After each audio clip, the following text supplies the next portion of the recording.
If I asked you, what's the best antidote to anxiety? What would you say?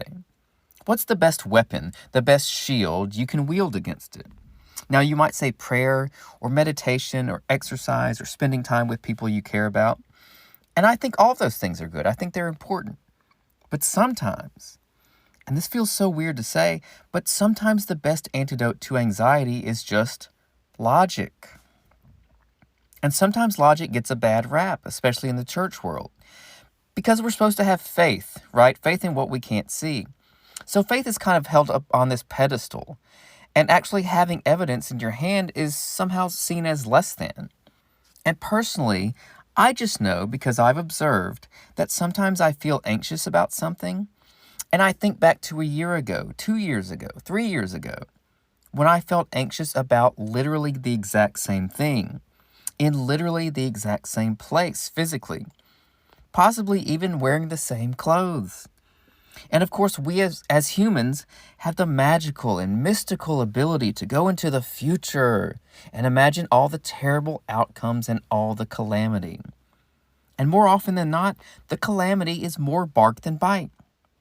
So if I can remember when I was anxious, and I can remember what I was anxious about, and I can remember the situation resolving itself, can I not then infer through simple logic that maybe the thing I'm currently facing will also work itself out? And what do they say insanity is? What's the accepted pop culture definition? Doing the same thing over and over, expecting a different result. So if we fret and it turns out fine, if we worry and it works out, if we wring our hands and pace the floor and it resolves itself, is that not insanity? Doing the same thing over and over, year after year, and getting it wrong every single time.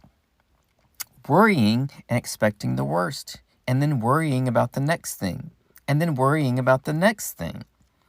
So at what point do we actually cast not only our anxiety at his feet, but also cast our insanity at his feet? How many times does God have to prove himself? Honestly, how many years, decades, generations does he have to rescue and guide and father and protect before we say, oh, maybe I can trust. Maybe we actually can rest. And if we think about the opposite of anxiety, we may think of things like optimism, positive thinking. But I say that the opposite of anxiety is actually trust. And I say that because I believe in God, and I believe that his imagination is bigger than mine.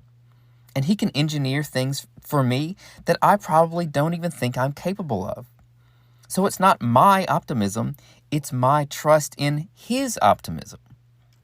And I found that there are multiple levels of trust. I've identified 3 basic ones. And when I say levels, I don't necessarily mean like accomplishments like gold, silver, and bronze. They're more like stages. They come with time and experience. First, there's the person who doesn't believe, who doesn't realize that trust is available. The person who is unaware of or rejects the fatherhood of Yahweh. Either they don't believe in God, or think the Bible is foolishness, or had a bad childhood, or whatever. For whatever reason, they see themselves as on their own. They're bootstrappers. They are responsible for themselves, at least in their mind. And from where I'm sitting, I think there's a certain level of anxiety that accompanies this way of approaching life. The problem with believing that I am 100% responsible for myself is that I am intimately familiar with all my flaws and faults and shortcomings, which for some of us can be absolutely terrifying. So if I know that I have a temper, or am bad with money, or lack motivation, or whatever, all of that informs my view of my own capability. And these don't have to be internal, they can also be external. We can internalize the divorce or the harsh words from the boss or the girl who turned us down in high school.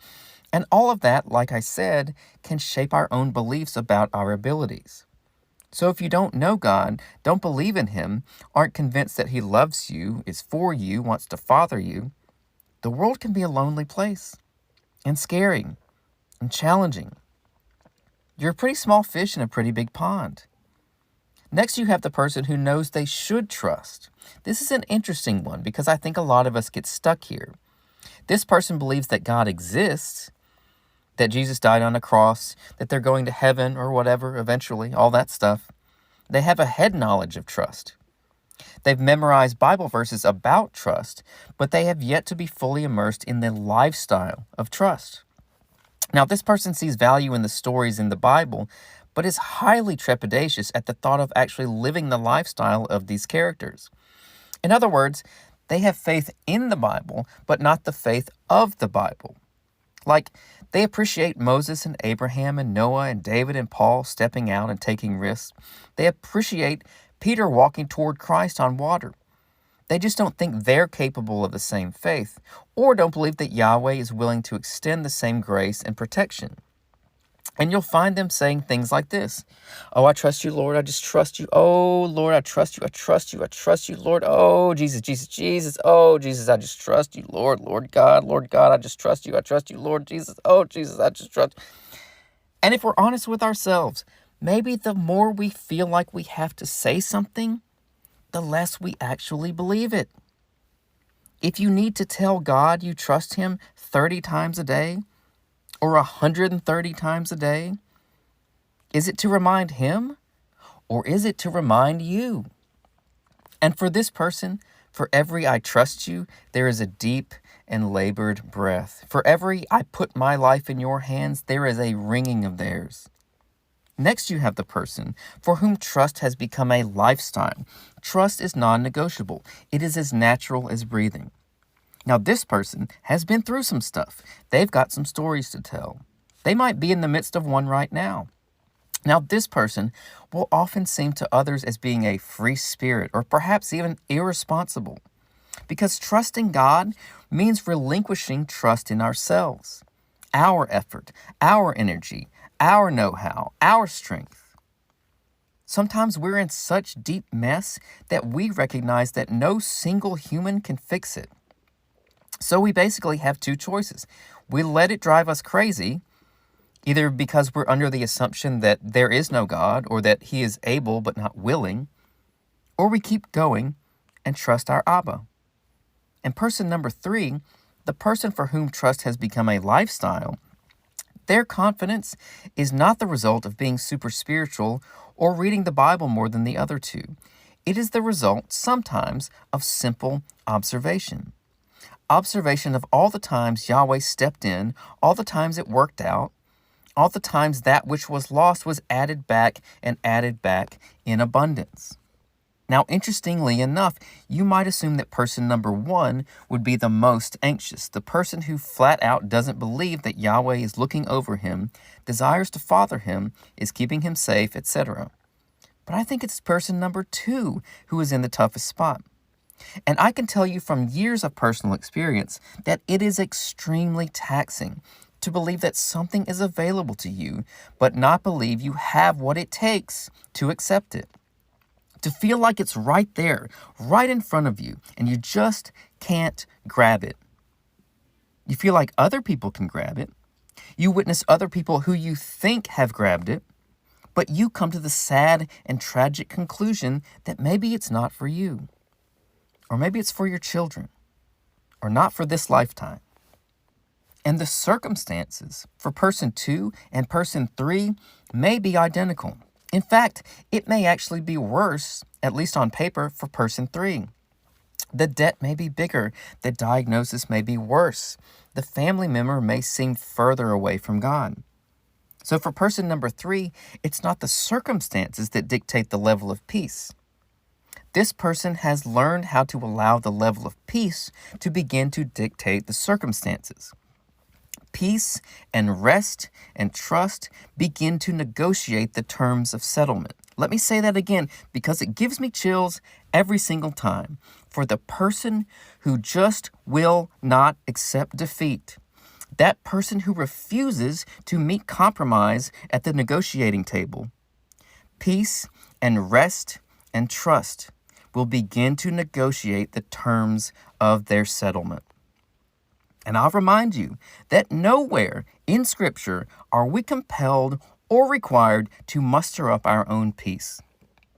What did Yeshua say in John 14? Peace I leave with you. My peace I give to you. I do not give to you as the world gives. Do not let your hearts be troubled, and do not be afraid. It's not our peace. He gives us his peace. That's a big deal. We need to be tapping into this, and if we're not, we're missing out. And you know what else? If we can't do this, if we can't accept it, then the people around us are missing out too. And in Philippians 4, Paul talks about the peace that surpasses all understanding. And I found that we as humans don't really like the peace that surpasses all understanding, because all means all, and all includes our own understanding. And we tend to not be in favor of that. We tend to want control and safety and certainty. And there's part of me that wants my peace to surpass your understanding, if I'm honest, right? Because that makes me feel special and spiritual. But that's not what the text says. And I don't think that's what we need. It's the peace that surpasses all understanding, including my own. So when we start to migrate from being person 2 to person 3, there will be the temptation to label ourselves as irresponsible. Why? Because we've never done this. We've never swum out into the deep end without floaties, right? But here's the thing about floaties. You don't need them if you can swim. And it's actually irresponsible to wear floaties when you can swim, because they make it harder to go underwater. And going underwater is part of swimming. And Yahweh will push you into the pool because he already knows you can swim. And he knows that you need to realize you can swim. This is all a metaphor, by the way. I hope you picked up on that. But I tell this to my daughter all the time. If I ask you to do something, it's because I already know you can do it. I already know you're capable. So if I give you a new task and it's scary, take it as a compliment. So when Abba puts something new in front of you and it's scary, take it as a compliment. Because he knows, even if you don't, that you have what it takes. So trust and logic, those are my antidotes to anxiety. Believing that he is not only able, but also willing, and by observing all the times he has come through in the past. So I hope that I've given you some things to consider, but I think the best thing I can give you is permission. You're in the kingdom, and the kingdom is in you. You're in the Spirit, and the Spirit is in you. You're in Christ, and Christ is in you. We are residents and representatives of the only true and eternal and unshakable kingdom. And we don't live in an insurance commercial. We don't live inside a commercial for a bankruptcy attorney. And doom scrolling is not real life. We have a different algorithm. We have a different feed. And we have been given permission to enter into not our own rest, but enter into his rest. And it's from his rest that we will envision and create and build and expand and grow and connect and change the world while we're at it. I'm Ryan Coleman, the real Ryan Coleman on Instagram, not Ryan Coleman on X. Look out for a big announcement next week, March 11th. It's going to be a very significant day. It's always been a significant day for me, but I want to make it a significant day for you. So look forward to that. In the meantime, you can download my latest ebook, Problems to Proverbs, Ancient Wisdom for the Modern World, Volume 2. And just a little hint, pretty soon I won't be able to call that my latest ebook. Little teaser there. I ask that you like the show, rate the show, follow, subscribe, all those things. If this podcast helps you, please don't be selfish. Please share it with someone else who may benefit from it. There's always enough to go around, and I want everyone to win. And I hope you do too. But as always, thank you for listening, and I'll talk to you soon.